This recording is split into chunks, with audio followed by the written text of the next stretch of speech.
Ito ang DPWD 107.3 sa inyong mga talapihitan. Nagbabalita mula dito sa Langinan Central Elementary School. DPWD, 5 minutong programang handang sumagupa sa bawat sumasagitsit na balita para sa lahat ng mga mamamayang Batanggenyo.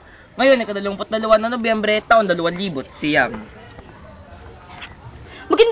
Magandang hapon sa lahat ng ating tagapakinig na nakikinig, na napipilitang makinig at sa mga tulog na habang nakikinig. Andito tayo ngayon upang maghatid ng mga nagbabagang balita sa loob at labas ng Batangas City.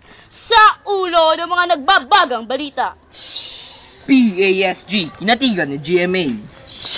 Ready for war. Pacquiao, number 1 sa welterweight. Edu Manzano, umaming hiwalay na sila ni Pinky.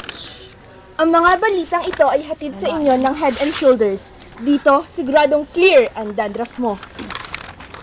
PASG, kinatigan ni GMA.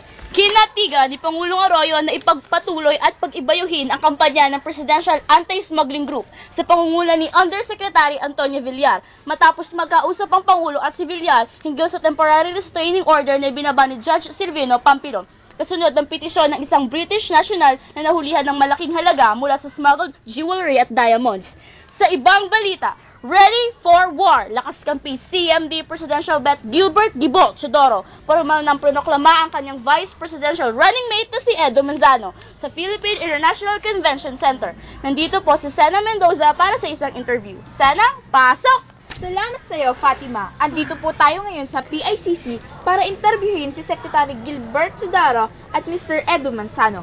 Magandang araw sa inyo. Nais ko lamang po kayong hingan na reaksyon tungkol sa mga kritikong anilay di pa sapat ang kaalaman mo sa pamamahala. Nais ko lang po ipabatid na naging vice mayor ng inyong lingkod ng Makati at may karanasan na sa pamamahala.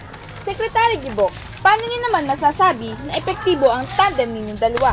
Ang tambalan namin ay talaga namang epektibo sapagkat ang layunin at pangarap namin ay para sa mga Pilipino. Maraming salamat sa inyo, Secretary Gibo at Mr. Edu. Mabuhay kayo!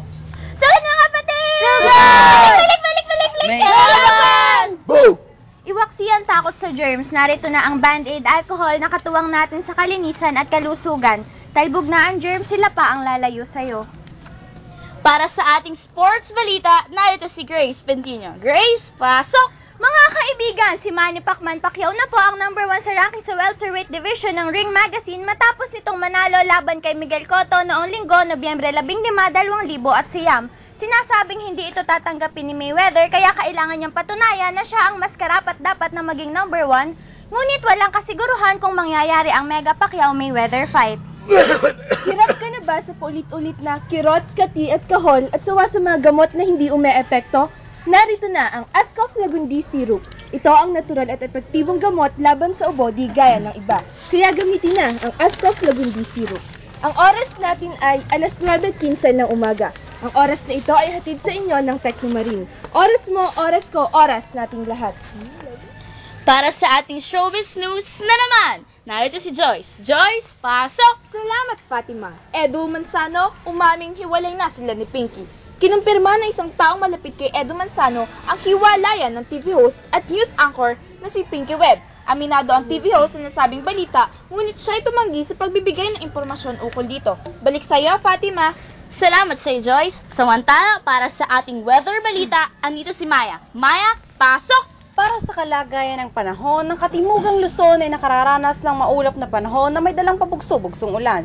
Ang araw ay sisikat alas 5:30 ng umaga at lulubog 15 minutos bago sumapit ang alas 6 ng hapon.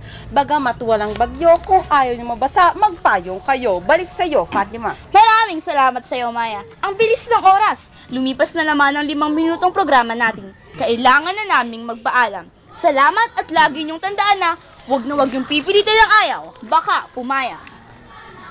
DPWD, 5 minutong programang handang sumagupa sa bawat sumasagitsit na balita para sa lahat ng mga mamamayang Batanggenyo. Ngayon ay 22 na Nobyembre, taon 2000 siyam. Ito ang DPWD 107.3 sa inyong mga talapihitan. Nagbabalita mula dito sa Langinan Central Elementary School.